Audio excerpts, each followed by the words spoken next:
అలాంటి ఈ యొక్క ప్రజాస్వామ్య వ్యవస్థలో లోక్సభ ఎన్నికలకు అత్యంత ప్రాధాన్యత ఉంటుంది. ఈ నేపథ్యంలో జరిగినటువంటి ఎన్నికలు చాలా సజావుగా ప్రశాంతంగా ముగియడము నిజంగా సంతోషకరమైనటువంటి విషయం. ఈ ఎన్నికల్లో మరి అన్ని వర్గాల ప్రజలు స్వచ్ఛందంగా ముందుకొచ్చి వీటిని జయప్రదం చేయడం జరిగింది. ఓటు వేసినటువంటి ప్రజలకు, ఓటింగ్ కార్యక్రమంలో భాగస్వాములైనటువంటి అధికారులకు, రాజకీయ పార్టీ కార్యకర్తలందరికీ కూడా, మీడియా మిత్రులకు అందరికీ హృదయపూర్వకమైనటువంటి ధన్యవాదాలు తెలియజేస్తా ఉన్నాం. చాలామంది హైదరాబాద్లో సెలబ్రిటీస్ కూడా క్యూలో నిల్చొని ఓటు వేశారు.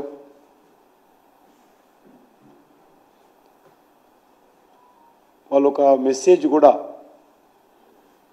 అందరూ క్యూలో నిల్చొని ఓటు వేయడం ఒక మంచి మెసేజ్గా ఈరోజు మనం భావించవచ్చు. ఈరోజు ఎన్నికలు చూసిన తర్వాత ప్రశాంతంగా జరిగినటువంటి ఎన్నికలు రానున్న రోజుల్లో ప్రజాస్వామ్యం మరింత బలపడడానికి ఉపయోగపడుతుందనే విషయాన్ని ఈ సందర్భంగా మనయేస్తున్నాను.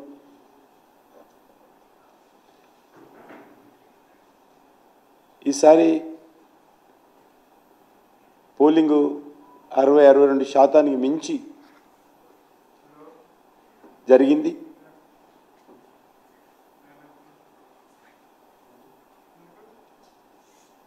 గతంలో 62.7% 2019లో పార్లమెంట్ ఎన్నికలు తెలంగాణలో ఉంటే ఈసారి 65% దాటేటువంటి అవకాశం ఉందని ఈరోజు వార్తలు వస్తూ ఉన్నాయి.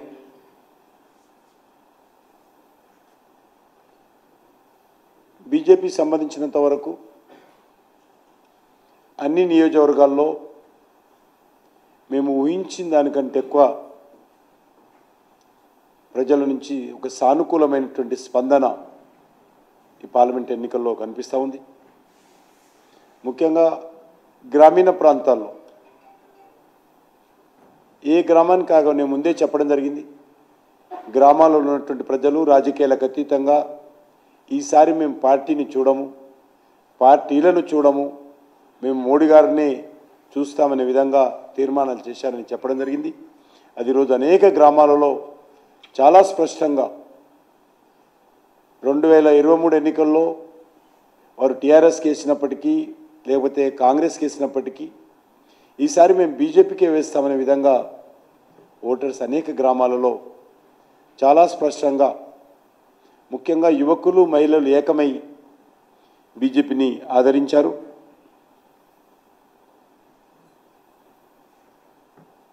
పట్టణ ప్రాంతాల్లో కొంత పోలింగ్ పర్సెంటేజ్ తగ్గినప్పటికీ మెజార్టీ ఓటర్స్, పోలైనటువంటి మెజార్టీ ఓటర్స్ బీజేపీ వైపే మొగ్గు చూపినట్టు నాకు అర్థమవుతుంది వ్యక్తిగతంగా.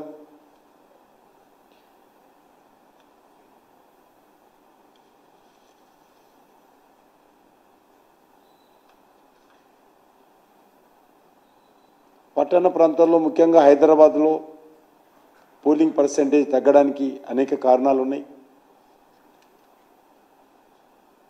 చాలామంది ఆంధ్రప్రదేశ్ ఎన్నికలు జరగడంతో చాలా నియోజకవర్గాల్లో వాళ్ళు పెద్ద ఎత్తున అక్కడ తమ ఓటు హక్కు వినియోగించుకోవడం కోసము ఆంధ్ర రాష్ట్రానికి వెళ్ళారు.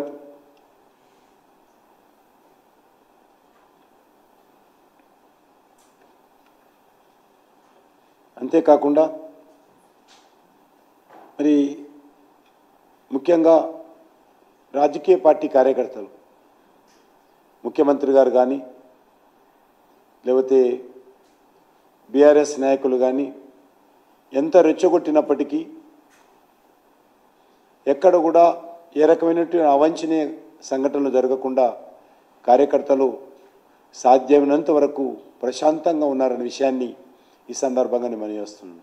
అది కాంగ్రెస్ పార్టీ కావచ్చు, లేక మరొక పార్టీ కావచ్చు, బీజేపీ కార్యకర్త కావచ్చు, అందరూ సమ్మేళనంతో మరి ఈ యొక్క ఎన్నికల్లో పాల్గొన్నారు. నేను అన్ని రాజకీయ పార్టీలకు కూడా, ఎందుకంటే మనము ప్రత్యర్థులమే తప్ప మన శత్రువులం కాదు. రాజకీయ పార్టీలు ప్రత్యర్థులే తప్ప శత్రువులు కాదు. కాబట్టి ఆ రకంగా కార్యకర్తలందరూ కూడా మరి సమ్మేళనంతో వివరించారు.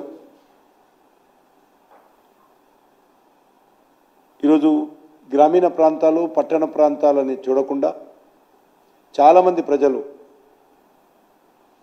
మరి మోడీ గారికి ఓటేస్తున్నామని చాలా స్పష్టంగా పోలింగ్ బూతుల దగ్గర చెప్పి ఓటేశారు.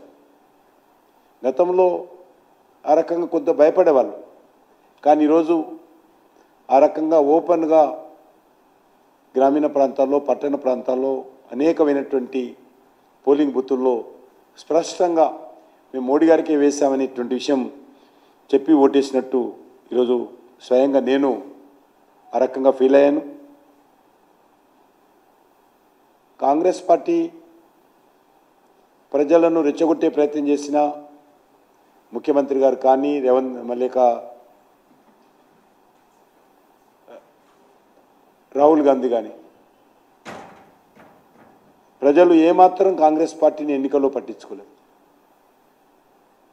కాంగ్రెస్ పార్టీ ప్రజలు కాదు, కాంగ్రెస్ పార్టీ కార్యకర్తలు కూడా రేవంత్ రెడ్డి మాటలను పట్టించుకోలేదు. ఎంతంటే ఆయన మాటలను చూస్తే గ్రామాలన్నీ కూడా అగ్గి రగలాలి, ఆ రకమైనటువంటి మాటలు మాట్లాడాడు. కానీ కాంగ్రెస్ పార్టీ కార్యకర్తలు కానీ, ప్రజలు కానీ రేవంత్ రెడ్డి మాటలను చూసి నవ్వుకున్నారు తప్ప ఎక్కడ కూడా ఎన్నికల్లో సీరియస్గా వాళ్ళు పట్టించుకోలేదు. వాళ్ళ ఎమ్మెల్యేలు కూడా పట్టించుకోలేదు. ఆ రకమైనటువంటి పరిస్థితి.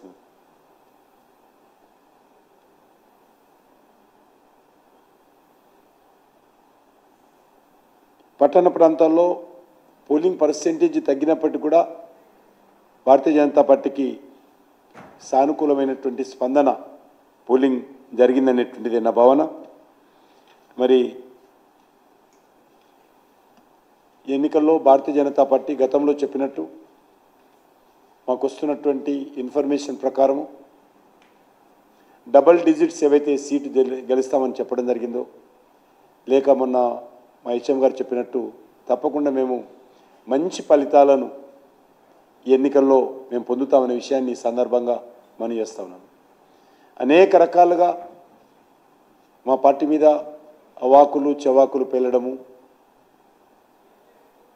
తప్పుడు ప్రచారం చేయడము, అనేక పార్లమెంట్ నియోజకవర్గాలు, అది మహబూబ్నగర్లో తీసుకున్నా, సికింద్రాబాద్లో తీసుకున్నా, నిజామాబాద్లో, కరీంనగర్లో ఎక్కడ వెళ్ళినా కూడా ఒక గోబెల్స్ ప్రచారము కాంగ్రెస్ పార్టీ, బీఆర్ఎస్ పార్టీ కలిసి చేశారు.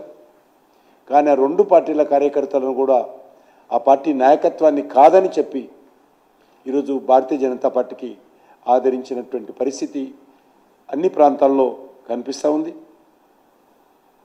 తప్పకుండా ఎన్నికల్లో బీజేపీ మంచి ఫలితాలను సాధిస్తుంది. నేను ప్రత్యేకంగా భారతీయ జనతా పార్టీ కార్యకర్తలకు హృదయపూర్వకమైనటువంటి కృతజ్ఞత తెలియజేస్తా ఉన్నాను. శాసనసభ ఎన్నికలకు ముందు నుంచే మా పార్టీ అనేక యాత్రలు నిర్వహించడం జరిగింది బండి సంజయ్ గారి నాయకత్వంలో. ఆ తర్వాత శాసనసభ ఎన్నికల్లో పాల్గొనడము, శాసనసభ ఎన్నికల తర్వాత వెంటనే భారతీయ జనతా పార్టీ పార్లమెంట్ ఎన్నికలకు సంబంధించి సంకల్పయాత్ర, విజయ సంకల్పయాత్ర పేరుతో అన్ని అసెంబ్లీలు పర్యటించడం, ప్రధానమంత్రి పర్యటనలు, వరుసగా గత 8 నెలలుగా ఏ ఒక్క రోజు కూడా భారతీయ జనతా పార్టీ కార్యకర్తలు రెస్ట్ తీసుకోకుండా తెలంగాణలో గ్రామీణ ప్రాంతాల్లో పనిచేశారు. అలాంటి కార్యకర్తలందరూ కూడా నేను శిరస్సు వంచి నమస్కరిస్తున్నాను. పేద మధ్యతరగతి కుటుంబాలకు సంబంధించినటువంటి కార్యకర్తలే బీజేపీకి ఉంటారు, మిడిల్ క్లాస్ కార్యకర్తలు ఉంటారు. అయినప్పటికీ కూడా మరి తెగించి ఈరోజు గత 8 నెలలుగా పార్టీ కోసం పనిచేశారు. పార్టీ కార్యకర్తలు కానీ, నాయకులు కానీ, వాళ్ళందరికీ నేను హృదయపూర్వకంగా ధన్యవాదాలు తెలియజేస్తా ఉన్నాను. మరి ఈరోజు జరిగినటువంటి పోలింగ్తో బీజేపీ మరి ఒక కొత్త శక్తిగా తప్పకుండా తెలంగాణలో అవతరిస్తుందనేటువంటి విశ్వాసంతో వ్యక్తం చేస్తా ఉన్నాను. ఆ దిశలోనే రానున్న రోజుల్లో ముందుకెళ్తాం. దానికి సంబంధించి కేంద్ర పార్టీ అనేక రకాలుగా మాకు సహకరించింది. నడ్డా గారి నాయకత్వంలో కేంద్ర పార్టీ ఎప్పటికప్పుడు ఏ రకమైనటువంటి ఇన్ఫర్మేషన్ కావాలన్నా లేక నాయకులను కావాలన్నా కూడా కేంద్ర పార్టీ ముందుకొచ్చి తెలంగాణ రాష్ట్రంలో భారతీయ జనతా పార్టీ బలపడాలి, తెలంగాణ అభివృద్ధి జరగాలనేటువంటి ఆకాంక్షతో వారు ముందుకొచ్చి అన్ని రకాలుగా సహకరించారు. మీకు అందరికీ తెలిసి ఇటీవల తెలంగాణకు సంబంధించి తెలంగాణ విమోచన దినోత్సవ ఉత్సవాలు కూడా కేంద్ర ప్రభుత్వం తరఫున ప్రతి సంవత్సరం సెప్టెంబర్ 17న నిర్వహించేటువంటి తీర్మానం కూడా కేంద్ర ప్రభుత్వం తీసుకోవడం జరిగింది. అదే కాకుండా సమ్మక్క సారక్క ట్రైబల్ యూనివర్సిటీ కావచ్చు, లేక పసుపు బోర్డు కావచ్చు, లేక కృష్ణా వాటర్ డిస్ప్యూట్ ట్రిబ్యునల్ కావచ్చు,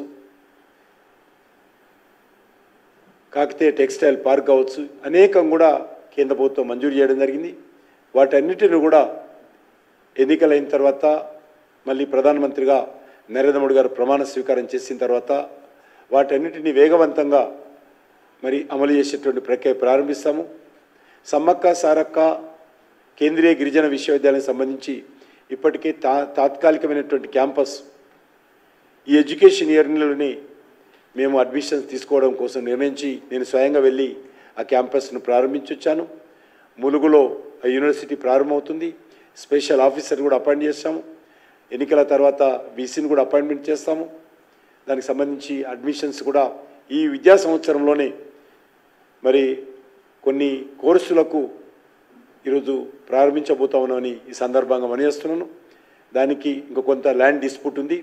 రాష్ట్ర ప్రభుత్వం ల్యాండ్కి సంబంధించినటువంటి సమస్య పరిష్కారం చేసినట్టయితే వెంటనే ప్రధానమంత్రి గారిని పిలిచి ఆ యొక్క సమ్మక్క సారక్క గిరిజన విశ్వవిద్యాలయాన్ని కూడా ఫౌండేషన్ స్టోన్ వేస్తామని చెప్పి ఈ సందర్భంగా మనయేస్తూ తప్పకుండా రానున్న రోజుల్లో మేము ఒక దిక్కు పార్టీని మరింతగా బలోపేతం చేసుకోవడము, అదేవిధంగా టీఆర్ఎస్ పార్టీ ఇచ్చినటువంటి హామీలను అమలు చేయాలనేటువంటి రెండంచెల కార్యక్రమంతో తెలంగాణలో ముందుకెళ్లాలని మేము భావిస్తూ ఉన్నాం.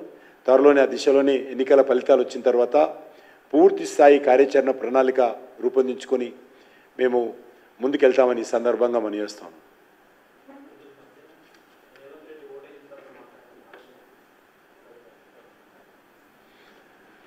ఆయన ఏదో మిడిమిడి జ్ఞానంతో ముఖ్యమంత్రి గారు మాట్లాడతాం. ప్రతిసారి మాట్లాడితే ఆయన మోడీకి ఛాలెంజ్ చేస్తారు. ముందు వాళ్ళ నాయకుడే ఈరోజు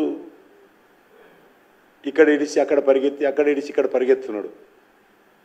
ఆయనకే దిక్కులేదు. ఈరోజు తెలంగాణలో చూశాము. తెలంగాణలో ఉన్నటువంటి కాంగ్రెస్ పార్టీ కార్యకర్తలు కానీ నాయకులు కానీ రేవంత్ రెడ్డి గారి మాటలు ఏది కూడా విశ్వాసం తీసుకోవడం లేదు. ఈయన మాటలు విని నవ్వుకుంటున్నటువంటి పరిస్థితి ఉన్నది. కాబట్టి ఎవరైనా సరే తమ స్థాయి ఏంటో ఆలోచించుకొని సవాళ్ళు విసిరితే బాగుంటుంది. కాబట్టి తప్పకుండా ఎవరు ఏంటి అనేది జూన్ 4న తప్పకుండా కౌంటింగ్లో బయటపడుతుంది. మరి డబ్బులు ఖర్చు పెట్టినంత మాత్రాన, భారతీయ జనతా పార్టీ మీద బురద జల్లినంత మాత్రాన, కేంద్ర ప్రభుత్వం మీద తప్పుడు వార్తలు ప్రచారం చేసినంత మాత్రాన, మీ ఊహించి మా ఎజెండా లేని అంశాలు కూడా మా మీద రుద్ది ఇది చేయబోతున్నారు అది చేయబోతున్నారని బీఆర్ఎస్ పార్టీ కాంగ్రెస్ పార్టీ మాట్లాడినంత మాత్రాన మనం పెద్ద నాయకులం కావని విషయాన్ని మరి ముఖ్యమంత్రి గారు గుర్తు చేసుకుంటే బాగుంటుంది. మాటలు మేము కూడా మాట్లాడవచ్చు, కానీ మాకు కొన్ని పద్ధతులు ఉన్నాయి. కొంత మరి ఆయనలాగా మేము అబద్ధాలు మాట్లాడేటువంటి అలవాటు మాకు లేదు. కాబట్టి పూర్తిగా అబద్ధాలే రాజ్యం వెళ్తున్నటువంటి పరిస్థితి ఉన్నది. ఆయన ఒక దిక్కు ఇచ్చినటువంటి గ్యారెంటీలు అమలు చేయకుండా కొత్త పథకాలు అమలు చేయడము, మళ్ళీ దేవుడిని మధ్యలో తీసుకొచ్చి దేవుళ్ళ పేరు మీద ఒట్టు పెట్టడము, అది రేవంత్ రెడ్డి గారికే చెల్లింది.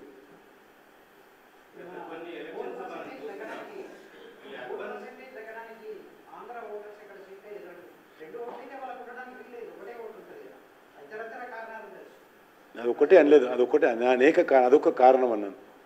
డెఫినెట్గా అదొక కారణం. నువ్వు అన్నా కాదన్నా నువ్వు ఓటింగ్కే పోయినా నేను ఎందుకు అనుకుంటాను? పోలింగ్లో కార్యకర్తలు పోయి ఉండొచ్చు. నేను ఆంధ్రకు ఓటు వేయడానికే పోయిండా అనలే. నేను ఆంధ్రలో ఓట్లను పరిశీలించడానికి కూడా వెళ్ళి ఉంటారు కదా, ఓటింగ్ సరళిని పరిశీలించడానికి వాళ్ళ మద్దతుదారులకు పనిచేయడానికి కూడా వెళ్ళి ఉంటారు. ఓటింగ్ చేయడానికి వెళ్ళలేదు, నేను చెప్పలే అన్నమాట.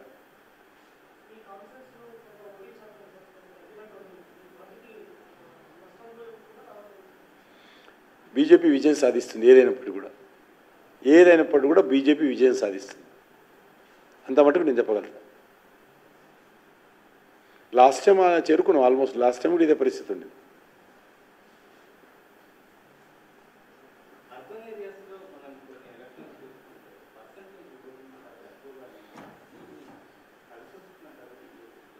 బీజేపీకి ఇంకో పార్టీగా నేను అనను. ముందు అర్బన్ ఏరియాలో ఈ యొక్క ఓటర్ లిస్ట్కి సంబంధించి ఇక్కడ ఉండేటువంటి రాష్ట్ర ప్రభుత్వ అధికారులు ఎక్కువ చేస్తారు, 90%.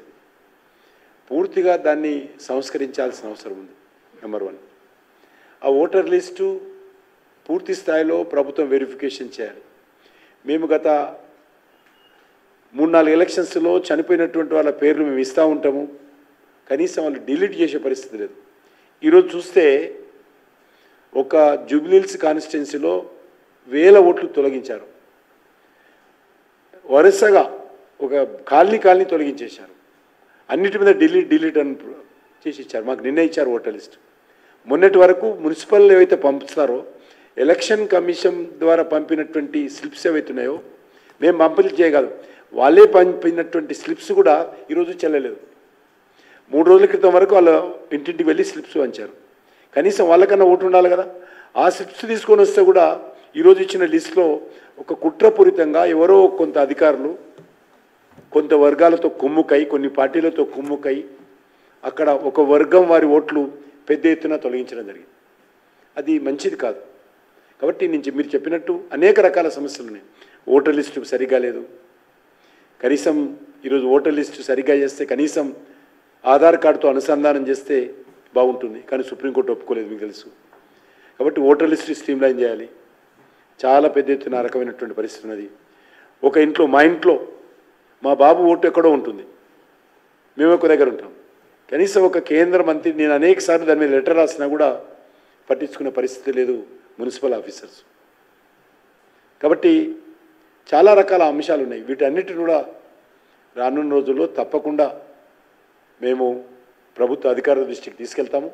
అర్బన్ ఏరియాలో ఉన్నటువంటి ఓటర్ లిస్టు పూర్తిగా సంస్కరించాల్సిన అవసరం ఉంది, రివాంప్ చేయవలసిన అవసరం ఉంది, ఫ్రెష్గా తయారై. నాకు తెలిసినంత వరకు వచ్చే శాసనసభ ఎన్నికలు, పార్లమెంట్ ఎన్నికలు ఒక నూతన ఉత్సాహంతో, నూతన ఒరవడితో, నూతన ఓటర్ లిస్టుతో జరిగేటువంటి అవకాశం ఉంటుందని నేను భావిస్తున్నాను. నాకు జరగాలని కూడా కోరుకుంటున్నాను.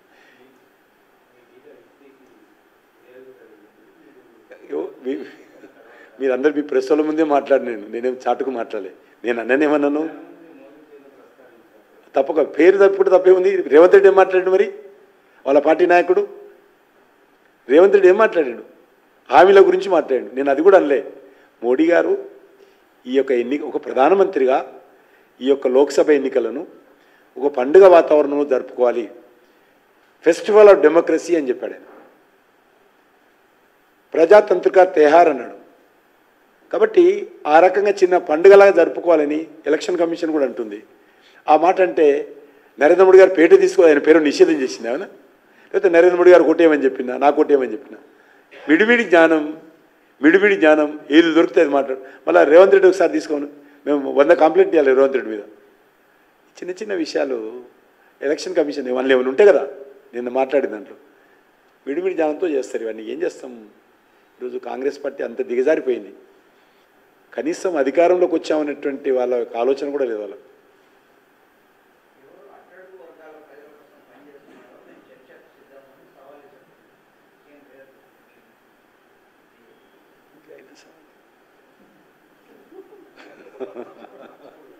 చూడదే నా బిచారికి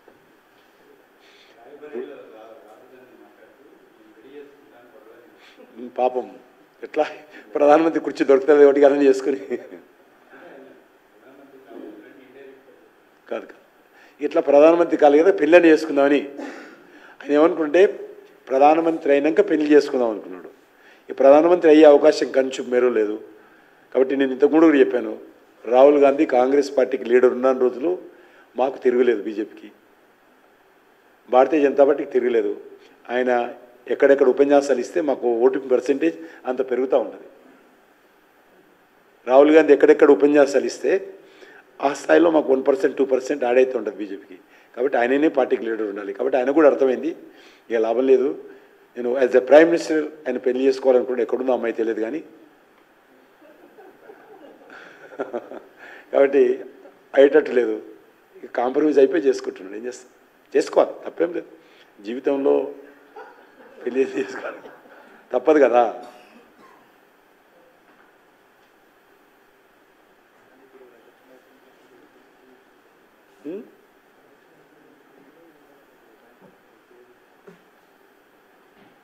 ఇట్లా ఎలక్షన్స్ అయినాక ఆయన పోలే కదా ట్రిప్పు, హాలిడే ట్రిప్పు.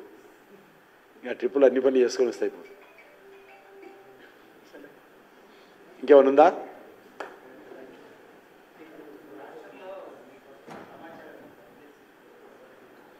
చెప్పాను ఇంతకుముందు చెప్తే కదా, నేను చెప్పాను ఆ విషయం.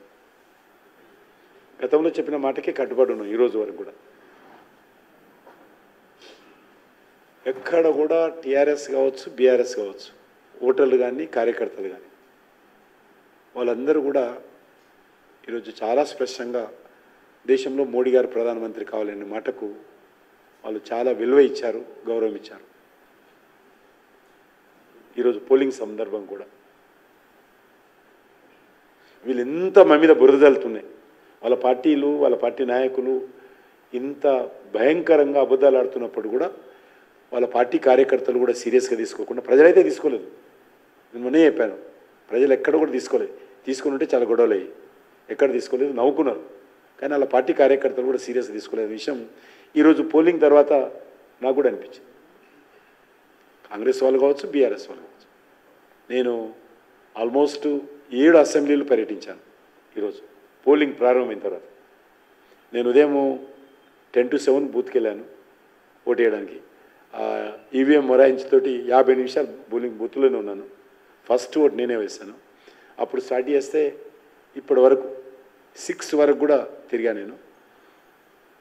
అనేక మందిని కాంగ్రెస్ పార్టీ పోలింగ్ బూత్లకు పోతే మా ఒక్క పోలింగ్ ఏజెంట్ని కలవాల, కాంగ్రెస్ పార్టీ ఏజెంట్ని కలిశాను, బీఆర్ఎస్ ఏజెంటు చాలా ప్లేస్లో లేడనుకో, ఉన్న దగ్గర వాళ్ళని కలిశాను. వాళ్ళు ఏజెన్సీలో పెట్టి ఏజెంట్లను పెట్టారు, వాళ్ళు ఇష్టం అనుకో, మాకు సంబంధం లేని అంశం. వాళ్ళందరినీ కలిసాము, దారిలో ఓటర్లు ఉండే దండం పెట్టాము, అందరినీ కలిసి. కానీ వాళ్ళకు మజ్లిస్ పార్టీ బాగా సహకారం అందించింది, కాంగ్రెస్ పార్టీ. వాళ్ళకు కార్యకర్తలు ఎవరంటే కాంగ్రెస్ కార్యకర్తలు పనిచేయాలి, మజ్లిస్ పార్టీ కార్యకర్తలు పనిచేసారు. కాంగ్రెస్కి సిటీలో కాంగ్రెస్ పార్టీ కార్యకర్తలు పనిచేయాలి. వాళ్ళు ఇంకేమనుందా? ధన్యవాదాలు.